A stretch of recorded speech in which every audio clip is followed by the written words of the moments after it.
وہ آپ کو پتا ہے جنگ بدر کے دن پہ حضرت بی بی رقیہ جو ہیں وہ فوت ہو گئی تھی.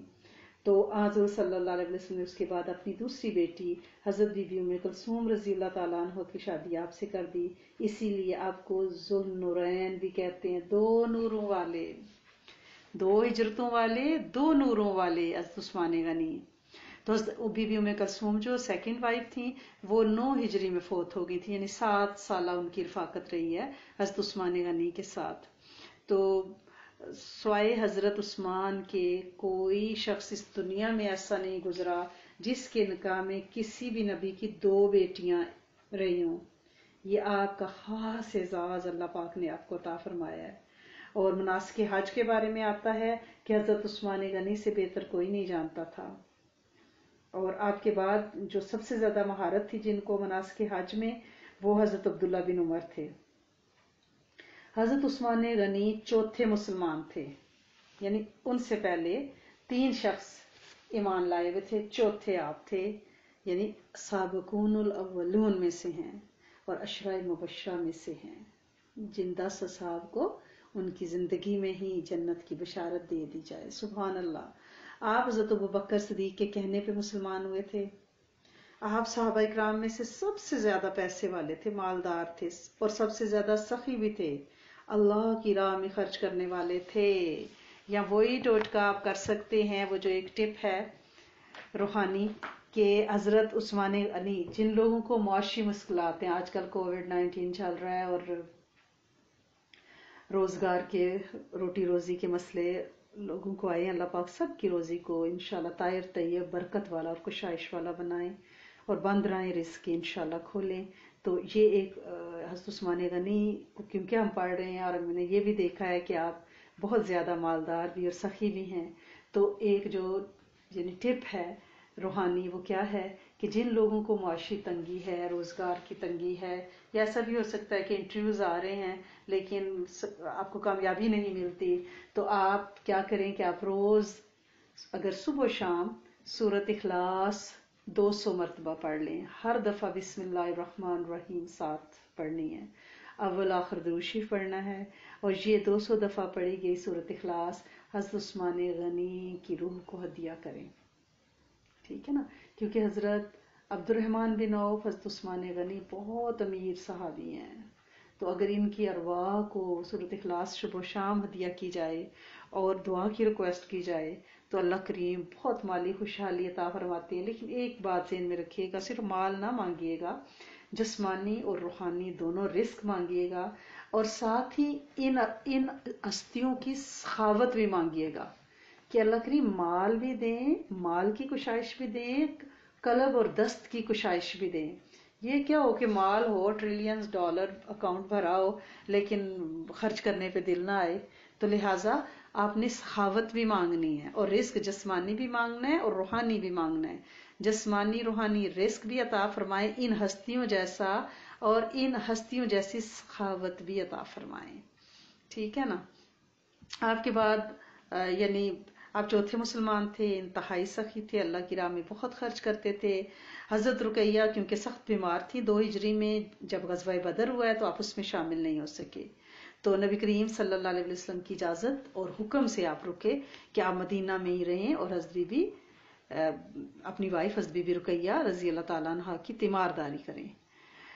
لیکن جنگ بدر میں جتنا مال غنیمت ملا اس میں آپ کو برابر حصہ ملا، شمولین کا جو حصہ تھا نا ویسا ہی حصہ آپ کو برابر ملا جتنا کہ شرکت کرنے والوں کو ملا.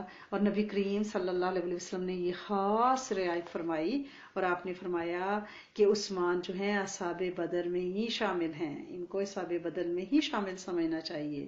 چنانچہ جو بدری اصحاب کی 313 کی لسٹ ہے نا، اصحاب بدر کا جو عمل ہے کہ اگر ان 313 ہستیوں کا نام لے لیا جائے روز، ان کا کہتے ہیں ذکر اصحاب بدر، تو اس کے بعد بھی دعا قبول ہوتی ہے. آن لائن اگر آپ گوگلز پہ جا کے اصحاب بدر کے نام دیکھیں گی تو 313 کے آپ کو نام، ہر ایک کا نام لے کے اس کے ساتھ رضی اللہ تعالیٰ عنہ ہو، اور جب وہ 313 پڑھیں تو اس کے بعد تھوڑا سا اللہ کی تسبیح ذکر کرنے کے بعد اب دعا مانگی تو دعا کی خاص قبولیت ہوتی ہے. تو اس میں حضرت عثمان غنی کا نام شامل ہے. آپ صحابہ کرام جتنے بھی صحابہ کرام میں تھے ان میں یعنی جو کثرت سے عبادت کرنے والے صحابہ ہیں نا، اس میں آپ کی خاص شہرت تھی.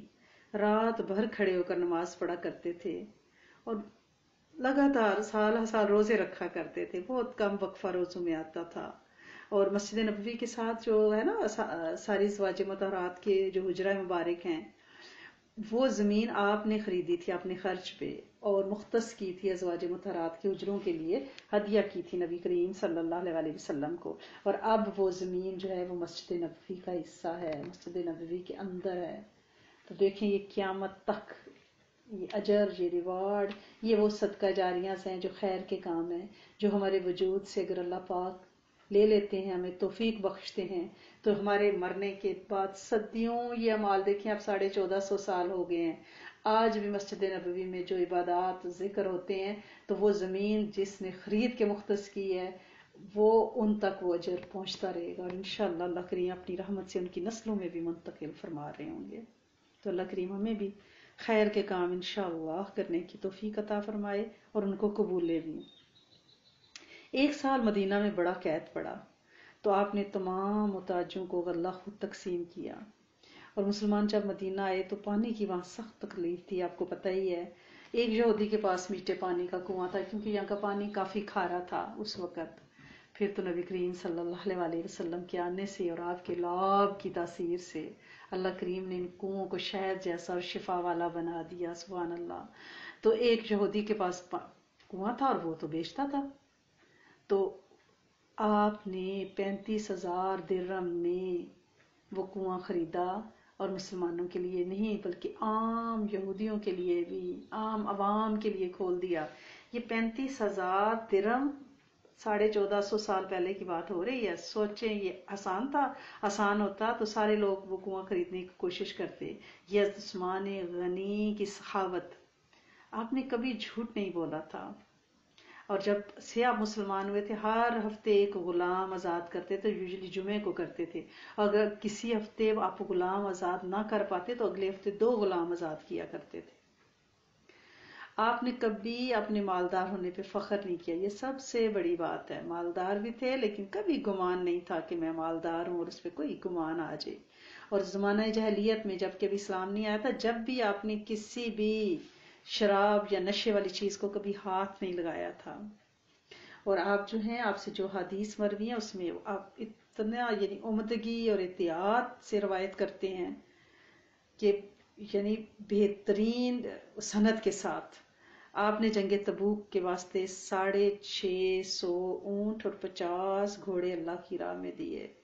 آپ عمرہ قریش میں آج سے نہیں ہیں، عمرہ مکہ میں آپ قدیم زمانے سے قبل از اسلام جاہلیت سے مشہور تھے اور سخی بھی تھے. آپ کا حلیہ مبارک کیسا تھا تاکہ ہم پرسونیفائی کر سکیں، جب ہم پڑھ رہے ہیں تو ہمارے ذہن میں ہو کہ آپ کیسے دکھتے کیسے تھے. آپ کا قد درمیانہ تھا اور خوبصورت، انتہائی خوبصورت ہستی. چہرے پہ تھوڑے تھوڑے سے چیچک کے نشان تھے. داڑھی آپ کی بہت تھک اور گھنی تھی اور آپ اس کو مہندی لگایا کرتے تھے. آپ کی جو شولڈر کی ہڈی ہے نا باڈی کی، وہ چوڑی تھی اور آپ کا رنگ جو ہے سفید سرخی مائل تھا. آپ کے پاؤں کی پنڈلیاں بھری بھری تھی، ہاتھ لمبے لمبے تھے اور بال سر کے گھنگرے والے تھے. اور دونوں جو آپ کے شولڈر ہیں نا، کندھے کافی چوڑے تھے، دونوں کے درمیان کافی فاصلہ تھا. آپ کے دانت بہت حسین تھے اور نیچے تک کنپٹیوں سے نیچے تک زلفیں آئی ہوئی تھی. اور حضرت عبداللہ بن حزم کا ایک قول ہے کہ میں نے حضرت عثمان غنی سے زیادہ خوبصورت کسی مرد اور کسی عورت کو نہیں دیکھا.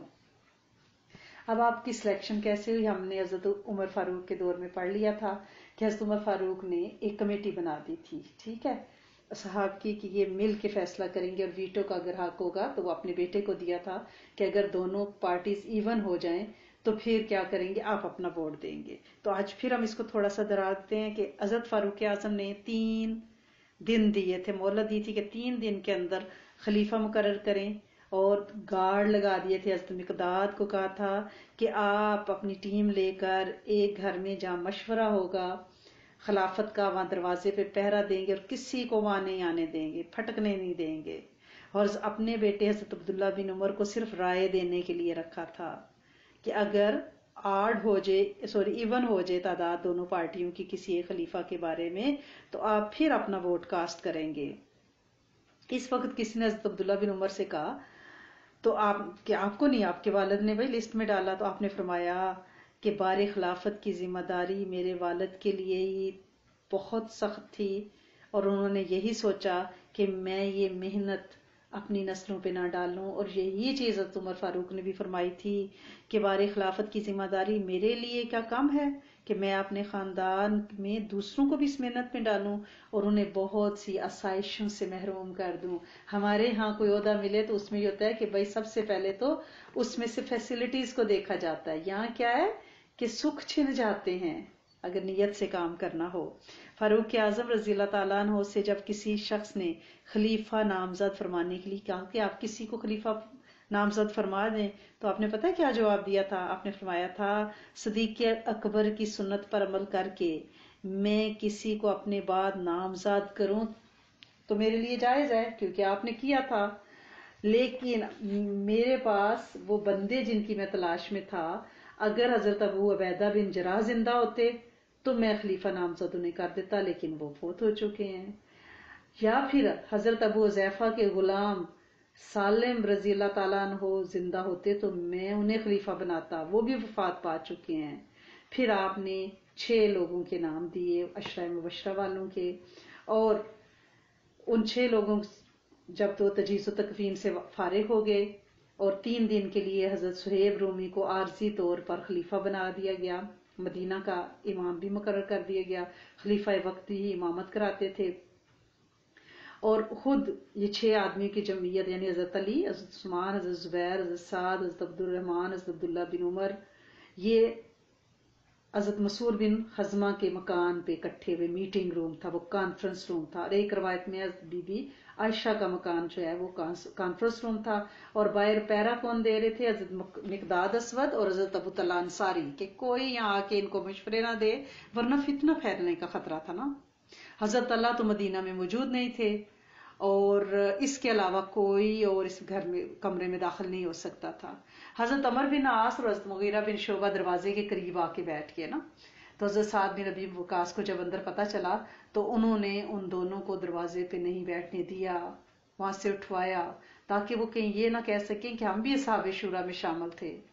جب سب صاحبان کو یعنی اطمینان ہو گیا اب کر بیٹھ کے، تو سب سے پہلے حضرت عبد الرحمن بن عوف کھڑے ہوئے اور انہوں نے کہا کہ جو لوگ خلافت کے لیے نامزد کیے گئے ہیں ان میں سے کون ایسا ہے جو اس پارٹی سے خود کو دستبردار کر دیتا ہے؟ سارے خاموش رہے. تو پھر حضرت عبد الرحمن بن عوف نے فرمایا میں خود کو دستبردار کرتا ہوں خلافت سے. اب باقی 5 رہ گئے ہیں، ٹھیک ہے، حضرت اللہ تو شہر سے باہر ہیں. پھر آپ نے فرمایا کہ اگر میں آپ میں سے کسی کو خلیفہ منتخب کروں، حضرت عبد الرحمن بن عوف نے، تو کیا آپ میرا فیصلہ مانیں گے؟ کیونکہ اب میں تو اس لسٹ میں نہیں ہوں نا. تو حضرت صاحب نے کہا ہاں، لیکن حضرت علی خاموش رہے. تو انہوں نے حضرت علی سے پوچھا کہ آپ کی کیا رائے ہے؟ تو حضرت علی نے فرمایا کہ میں آپ کی رائے سے متفق ہوں، لیکن شرط ہے کہ پہلے آپ یہ اقرار کریں کہ جو فیصلہ کریں گے بلا رو رعایت، بغیر کسی نفسانی خواہش کے، حق پرستی کے ساتھ اور امت کی خیر خواہی کے لیے کریں گے. تو حضرت عبد الرحمن بن عوف نے یہ عہد حضرت علی کرم اللہ وجہہ سے لیا. تو پھر ساتھ یہ بھی کہا کہ اگر لوگ میری مخالفت کریں گے، فتنہ کھڑا ہوگا تو آپ لوگ میری مدد کرو گے؟ تو حضرت علی نے فرمایا ہم سب مل کے آپ کی مدد کریں گے، آپ یہ فیصلہ کریں. یہ میٹنگ ختم ہو گئی، سب اپنے اپنے گھروں کو چلے گئے. ابھی 3 دن کی مہلت باقی تھی. حضرت عبد الرحمن بن عوف کیونکہ دستبردار ہو چکے تھے لہٰذا وہ لوگوں سے ملے، لوگوں کی رائے لی. کچھ لوگوں نے حضرت علی کے بارے میں رائے دی، کچھ لوگوں نے حضرت عثمان کے بارے میں. میجورٹی آف دی پیپل جو تھے عوام، وہ حضرت عثمان کے بارے میں رائے دے رہے تھے کہ انہیں منتخب کریں. تو گویا یہ لوگوں کی رائے کو دیکھنا چاہتے تھے کہ عوام کیا چاہ رہی ہے. پھر آپ نے حضرت زبیر، حضرت سعد کو علیحدہ بلا کے بھی پوچھا کہ آپ لوگوں کی کیا رائے ہے، کس کے ساتھ آپ کا ووٹ ہے.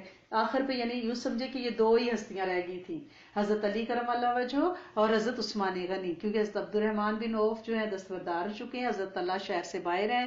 حضرت زبیر اور حضرت سعد سے حضرت عبد الرحمن نے بتا دیا ہے کہ یہ ان دونوں کے ساتھ عوام زیادہ ہے.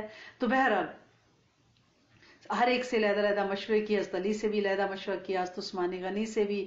حضرت علی نے فرمایا کہ میں حضرت عثمان غنی کے ہاتھ پہ بیعت کرنے کو تیار ہوں. حضرت عثمان غنی نے فرمایا میں حضرت علی کے ہاتھ پہ بیعت کرنے کو تیار ہوں. دونوں گویا دونوں ان اصحاب میں بھی کوئی کسی قسم کی بات نہیں تھی. تیسرے دن جب مہلت ختم ہو رہی تھی، لوگ سارے منتظر تھے. فجر کے بعد مسجد نبوی کھچا کھچ لوگوں سے بھر گئی اور منتظر تھے کہ حضرت عبد الرحمن بن عوف کیا فیصلہ سناتے ہیں. حضرت عبد الرحمن بن عوف کچھ فرمانے سے پہلے بعض لوگوں نے کھڑے ہو کے آ کے اپنی رائے دینی شروع کر دی جو کہ صحابہ شورا میں نہیں تھے. مثلا حضرت عمار بن یاسر نے کہا کہ میں حضرت علی کو مستحق خلافت سمجھتا ہوں. حضرت ابن ابی سراج عبداللہ بن ربیع نے کہا کہ ہم حضرت عثمان غنی کو زیادہ مستحق سمجھتے ہیں. تو اسی طرح چھ مگوئیاں ہونے لگی نا. تو حضرت سعد نے حضرت عبد الرحمن بن عوف کے کان میں کہا کہ آپ ڈیلے نہ کریں، اس طرح تو فتنہ پیدا ہو جائے گا امت میں، آپ جلدی اٹھیں اور اعلان کریں. تو وہ کھڑے ہوئے حضرت عبد الرحمن بن عوف ممبر پہ گئے، اللہ کی حمد و ثنا بیان کی، کیونکہ وہ چاہتے تھے کہ وہ فوری طور پہ فیصلہ سنائیں. پھر انہوں نے فرمایا، آواز دی حضرت عثمان غنی کو کہ آپ میرے پاس آئیں، اور کہا کہ اللہ اور رسول کے احکام اور سنت شیخین پر چلنے کا آپ اقرار کریں. انہوں نے اقرار کیا اور کہا اور یہ بھی اقرار کیا کہ میں اللہ اور رسول کے حکم اور صدیق و فاروق کے نمونے پر حکومت کروں گا. اس کے بعد حضرت عثمان کے ہاتھ پر انہوں نے بیعت کی حضرت عبد الرحمن بن عوف نے. حضرت علی اول تو اس اچانک نظارے سے تھوڑے سے دل گرفتہ ہوئے اور مسجد سے روایات میں آتا ہے اٹھ کر باہر جانے لگے، لیکن پھر کچھ خیال آیا، فوراً تیزی سے بڑے حضرت عثمان غنی کے ہاتھ پر انہوں نے بیعت کر لی. الحمدللہ. حضرت اللہ اس روز یعنی مدینہ میں موجود نہیں تھے، لیکن وہ بعد میں آئے، اگلے دن انہوں نے بھی بیعت کر لی. اس طرح سے سب نے تقریباً بلا کسی اختلاف کے حضرت عثمان غنی کے ہاتھ پر بیعت کر لی. بیعت کے بعد حضرت عثمان غنی ممبر پر کھڑے ہوئے اور لوگوں کو مخاطب کر کے نیک اعمال کی ترغیب دی اور فرمایا کہ مال و دولت کی فراوانی سے جو غفلت پیدا ہو جاتی ہے اس سے لوگوں کو ڈرایا، اور پھر یہ کہا کہ آپ اللہ کی رضا کو ہمیشہ مقدم رکھیں. اس کے بعد تمام صوبوں کے عاملوں کے نام خط حکم نامہ جاری کیا کہ فاروق اعظم شہید ہو چکے ہیں اور میں نیا جو ہے خلیفہ آپ کا بن چکا ہوں. اب پہلا مقدمہ جو حضرت عثمان کے دور میں اسی وقت پیش کر دیا گیا وہ فاروق اعظم کی شہادت کا تھا. اور آپ کو پتہ ہے نا کہ حضرت فاروق اعظم کی شہادت سے چند روز پہلے یعنی ابو لولو فیروز نے دھمکی بھی دی تھی، اور اس نے یہ خنجر جو لیا تھا نا جس سے شہید کیا تھا وہ رمضان سے لیا تھا. رمضان کا آپ کو پتہ ہے نا کہ فارس کا وہ حکمران جو بعد میں ایمان بھی لے آیا تھا، وہ پانی پینے والا واقعہ پیچھے ہم نے سنایا تھا کہ اس نے حضرت فاروق اعظم سے کہا کہ آپ مجھے ڈر ہے کہ میں پانی پینے لگوں گا تو آپ مجھے شہید کر دیں گے. تو آپ نے فرمایا میرا وعدہ ہے کہ جب تک آپ پانی نہیں پی لو گے آپ کو کچھ نہیں کہا جائے گا اور آپ کو پوری بات کہنے کا موقع دیا جائے گا. اس نے پیالہ رکھ دیا، اس نے کہا آپ نے وعدہ کر لیا اب تو میں یہ پانی کبھی بھی نہیں پیوں گا، اس لیے آپ مجھے مار نہیں سکتے. آپ نے فرمایا تم نے مجھے دھوکہ دیا لیکن میں تمہیں دھوکہ نہیں دوں گا. تو اس کے بعد رمضان ایمان لے آیا تھا اور مدینہ میں آپ نے حضرت عمر فاروق نے اس کو گھر بھی دیا ہوا تھا. تو یہ جو خنجر خریدا تھا نا اس نے ابو لولو فیروز نے، اس نے رمضان سے خریدا تھا، اور اس رمضان کے پاس ابو لولو بیٹھ کے باتیں بھی کرتا رہا تھا. اور اس وقت وہاں پہ ہیرا کا ایک اور عیسائی بھی جفینہ نامی تھا، وہ بھی بیٹھا ہوا تھا، اور ان تینوں کو ایک جگہ بیٹھے باتیں کرتے عبد الرحمن بن ابو بکر نے دیکھ لیا تھا. اور حضرت عبد الرحمن بن ابی بکر کو جب انہوں نے قریب آتے دیکھا تھا نا تو ابو لولو فوراً وہاں سے اٹھا اور اٹھتے وقت جلدی میں خنجر جو اس نے خریدا تھا نا وہ زمین پہ گر گیا تھا، اور اس کو گرتے ہوئے بھی حضرت عبد الرحمن بن ابو بکر نے دیکھا تھا اور ابو لولو کو اٹھاتے ہوئے بھی وہ خنجر دیکھا تھا. اور جب آپ شہید ہوئے نا تو حضرت عمر فاروق تو عبد الرحمن بن ابی بکر نے دیکھا کہ یہ تو وہی خنجر ہے اور پورا واقعہ انہوں نے سنا دیا. انہوں نے کہا کہ یہ تو اس نے رمضان سے خریدا ہے، یہ اور وہ جفینہ بیٹھ کے آپس میں وہ پلان کر رہے تھے اور میں نے ان کو دیکھا ہے، یہ وہی خنجر ہے. اور